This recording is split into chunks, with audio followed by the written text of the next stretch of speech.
time no talk. I was surprised when you said, yeah, I went for 2 days in Havana, blah, blah, blah. But I mean, that's awesome. I respect the sin. Travel is a lifestyle, but sometimes it's hard to unplug from life back home. No matter where you are on your life's journey, if you travel aggressive, there's no limit to where you could go. So let me show you how. On to Cuba. I Yes. have so many questions. My primary question is the visa question. Yeah. So you have gone since Trump has dialed back the travel. It has been illegal for Americans to go to Cuba since the embargo in the 60s, and essentially nothing has changed. Cuba doesn't care, right? I mean, Cuba wants tourists to come. Right. It's the United States government that restricts travel to Cuba because the assumption is if you go there, you'll spend money. Americans have been able to go to Cuba for the past decade or 2 decades under 10 or so categories of approved travel. The thing that changed, though, is that Obama-era politics did away with requiring you to apply before your trip without making it actually legal to go for tourism. No matter where you're flying from, your airline will help you get it. And when you check in, it's like a special counter. They give you like the Department of State, check the 10 categories, and they make you buy a visa. So. And you literally just check the box. Yeah. And then they hand you a visa? Yes. The way it works now, for whatever purpose you go, if you just choose the box that applies most to you, that's that. Okay. That's good to know. The Cuban visa, it's essentially a visa on arrival, but you purchase it before you take off. I bought my visa and declared the purpose of my trip at the check-in desk, and I'm gonna get in and out of Cuba in just 1 weekend. So there's pretty much no internet almost at all in Cuba, so airplane mode. Previously, there was a big deal about telling the Cuban immigration officers, don't stamp my passport. Now, it doesn't matter. The thing to watch out for, though, is that you basically have no services in Cuba. None of your American-backed cards will work. Not credit cards, not debit cards. None of them will work in Cuba, not even at the airport. You have to bring cash with you, but there's a really terrible extra tax for converting US dollars. Get euros or Canadian dollars. Okay, quick check on paperwork. Passport, Cuban visa that I bought at check-in in the airport in Florida, and a confirmed flight leaving Cuba. And that's it. That's all you need.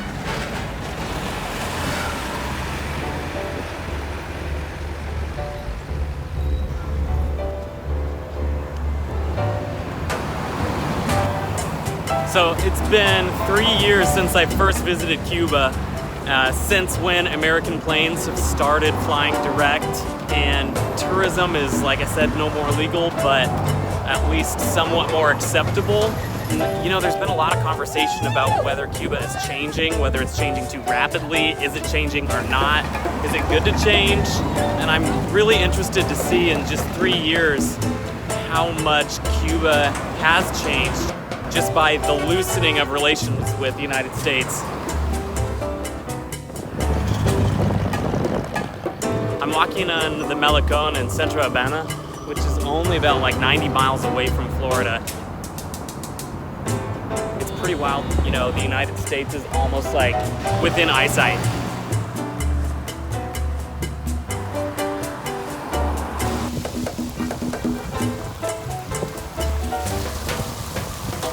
So the building out in front of me, last time I visited, was flying a Swiss flag. It was built as the American embassy, and when the United States severed diplomatic ties with Cuba in the early 60s, essentially the Americans stayed and just operated under the Swiss flag. The top windows used to have these giant news tickers in them that essentially would broadcast American propaganda or American information out to the rest of Havana. So the Castro regime, what they did is they erected a bajillion flagpoles that are just higher than the building. And apparently each flag represents a victim or a deceased of the Bay of Pigs incident. But essentially, this giant field of flags totally obstructed the view of this news ticker that was, indoctrinating Cubans. Fast forward to 2015, 2016, Obama-era politics reestablished diplomatic ties with Cuba, essentially reopened the building that had been operating as the American embassy for the past 50 plus years. But wait, there's even more. So in 2017 and 2018, American diplomats in this embassy and in a separate embassy in China suffered mysterious brain trauma that is presumed to be from some sort of a sonic wave. Needless to say, I think things are getting off to a bumpy start here.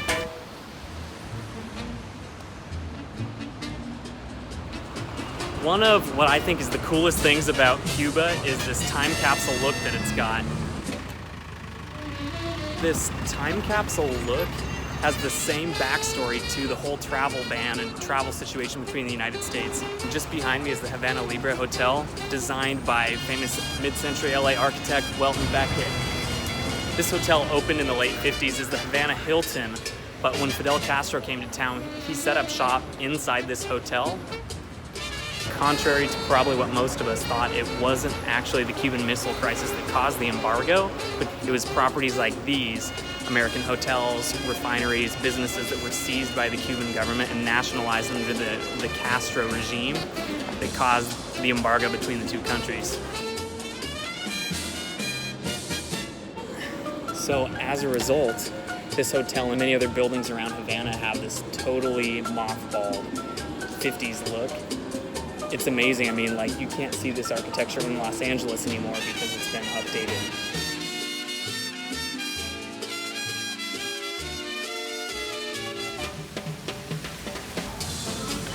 This hotel's got all sorts of cool old stuff. This is an original Trader Vic's tiki bar that was only open for about 2, 3, 4 years before it was also seized by the Cuban government.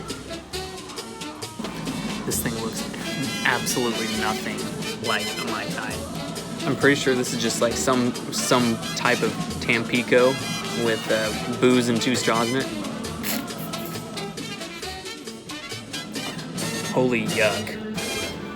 Oh my god, I ordered something different and I got the same Tampico.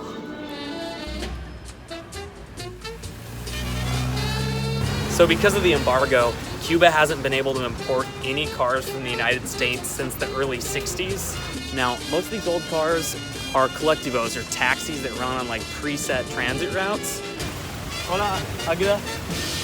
Águila? These colectivos are extremely dirt cheap. It costs you about 10 cents. How much is everything there? I'm gonna book the hotel ahead of time. Anything that is remotely government regulated is really expensive.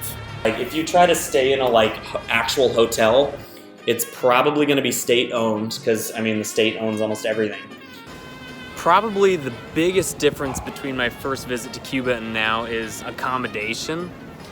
Previously, there were really only 2 options, either hotels, which are nationally owned, or casas particulares. In the 90s, they started to loosen up a little bit on the total communism thing, and they started allowing people to run businesses in their home. People would rent out their homes to people that would come and travel. So now, there's basically a bajillion places in Havana on Airbnb. I'm staying in a place that calls itself a hotelito, and it's one of these gorgeous old crumbling apartment buildings. A group of guys somehow pooled a bunch of money together and pulled this place back together. And honestly, it's nicer than places that I've spent triple the price at, and it's cheaper than most hostels in Europe.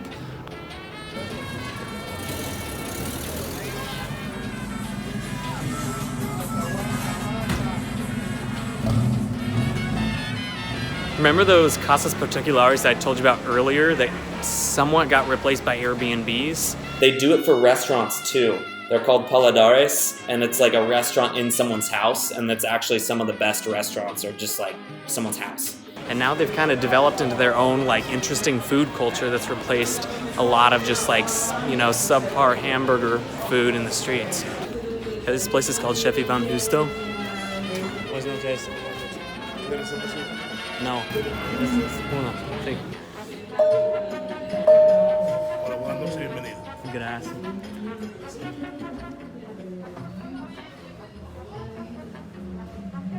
This place is like literally someone's house, you know. This is really Cubans making some extra money by opening their home to sell food, but it's, you know, it's really like at American prices.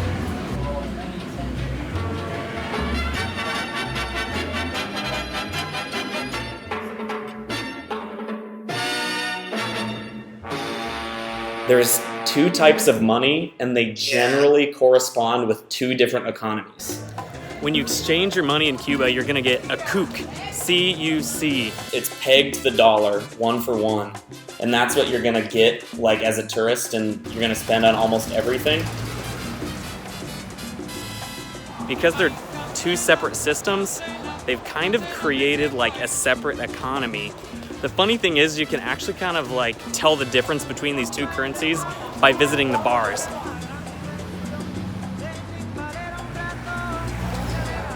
You're gonna spend CUC here. This is El Floridita. This is probably Cuba's most famous bar. They invented the daiquiri here, and I think Hemingway just got pissed drunk here all the time. So take a look at the interior here, and you'll be able to tell a difference between the economy that the CUC supports and the other type of money that we're gonna talk about shortly.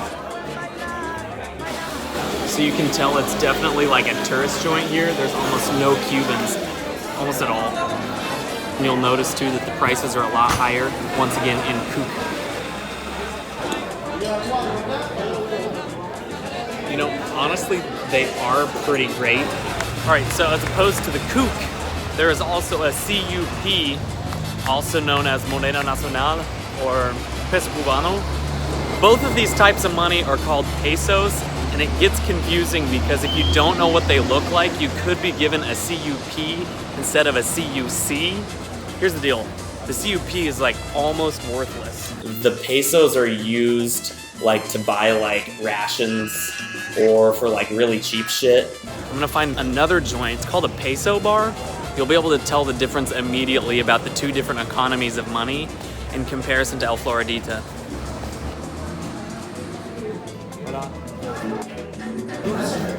Found one.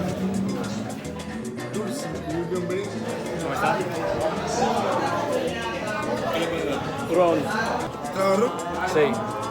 Moneda Nacional. I'm suddenly much happier now that I find a peso bar. And you know they're legit because they've got it's a sheared off, not Coke bottle because they don't have them around here. Cheers.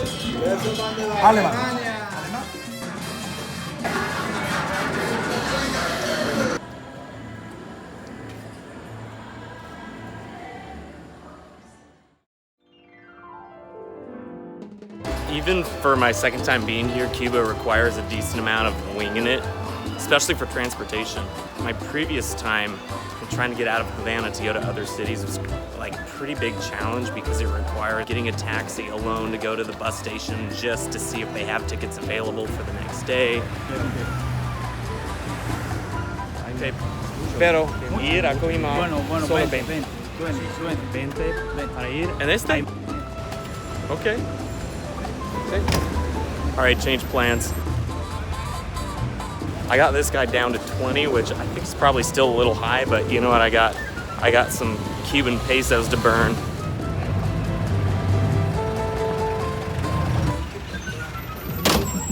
Gracias.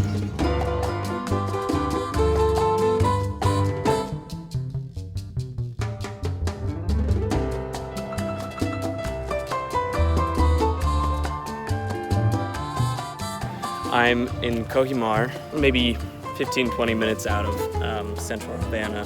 So at this point I'm winging it. I'm looking around seeing where people are buying food and go from there until it's at least a little bit more appropriate time to start drinking. I think Hemingway got wasted here too. A lot of the places that have good food in Cuba are not necessarily, Googleable. They're probably just somebody's home. They probably have irregular hours. So, I mean, in many cases, I've kind of just wandered around until I found something that looked good, which, like, sometimes you find something, sometimes you don't.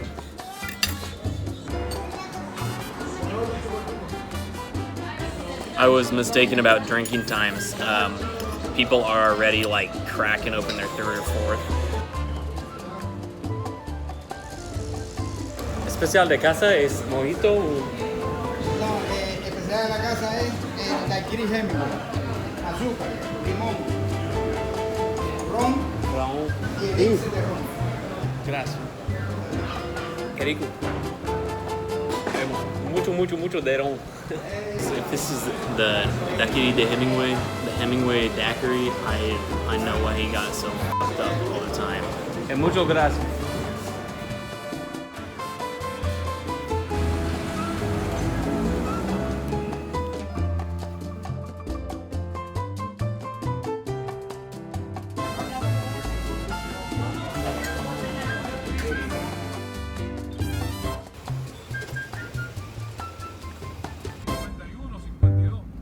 Gracias.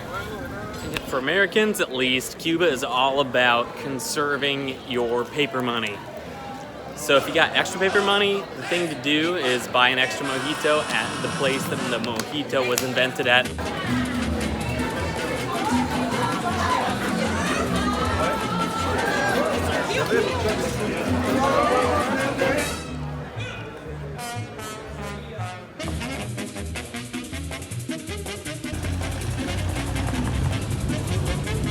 In terms of rationing money, last time I was here, you had to pay a 25 kook cash exit fee to get out of the country, which meant that you had to ration 25 kook, otherwise you would get stuck here. But now the 25 kook exit fee is included in your airline ticket. I think honestly as a visitor, I don't know if you could discern a major difference between what Cuba was pre-United States loosening travel restrictions and now. As a traveler from the United States, getting in, it was definitely easier. I mean, like, no questions asked. And I think, honestly, the biggest difference is that you don't have to stress about it. I mean, I don't have to fly back to Mexico City right now, spend the night, and then try to cross the border on foot in Tijuana because I went on this trip legally. Honestly, I think probably the most significant difference is there's American planes sitting outside this airport right now. I mean, last time I was here, that was like a totally foreign thought.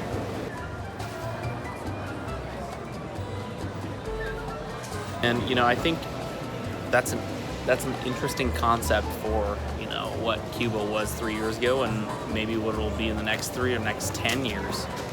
Cheers to Cuba. Salud. It's definitely relevant, and it got me fired up to go to Cuba. That was pretty much the main reason why I was like, I should just go. Yeah, pull the trigger, do it.